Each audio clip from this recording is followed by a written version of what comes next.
আগামী 100 বছর না, 1000 বছর পরেও এই মাটি যদি টিকে, তো মনে রাখো এই মাটি শহীদ শরীফ উসমান হাদি রাহমাতুল্লাহ আলাই আমার দেশের এই মাতৃভূমির এই ইমানদার যুবকের নাম আগামী 1000 বছর পরেও শ্রদ্ধার সাথে কলিজায় কলিজায় স্মরণ হবে।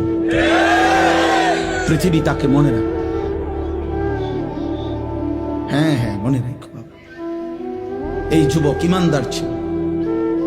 33 বছর বয়সী এক যুবক, যে সুনির্দিষ্ট কোন রাজনৈতিক দলের সদস্য ছিল না, যে একাই মেহনত করে গেছে আধিপত্যবাদের বিরুদ্ধে, আগ্রাসনের বিরুদ্ধে, মাতৃভূমির প্রতি ইঞ্চি জমিন হেফাজত করতে চেয়েছে।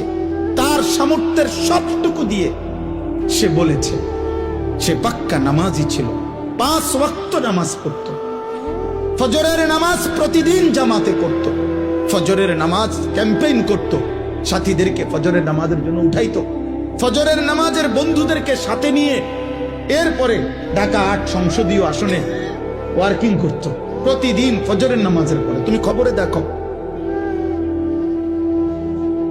তুমি শোনো, দেখো এক যুবক একই সাথে ঈমান এবং দেশপ্রেম দুইটাই তার মধ্যে সমান তালে ছিল।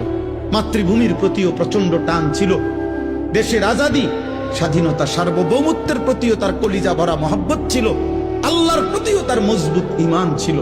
আল্লাহ বলে, যুবক তুমি চেয়েছো মাত্র, সে বলছে আমি যদি 500টা ভোট পাই, 5000 ভোটও পাই, তো আমি প্রথমবার দাঁড়াইছি, আমি সার্থক মনে করব।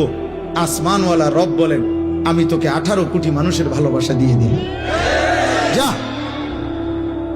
গোটা মাটির ভালোবাসা দিয়ে দিলাম। তুমি যুবক চেয়েছো 500 ভোট, আলহামদুলিল্লাহ, আলহামদুলিল্লাহ। কি আশ্চর্য যুবক বলো।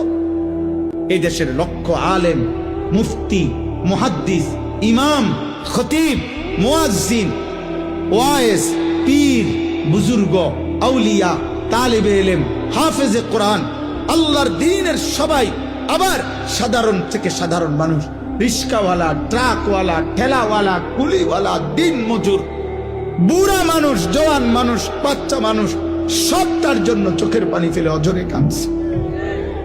এই জন্য যুবক, মরিলে এমন মরাই মইর, বাঁচলে এমন বাছাই বাইছ।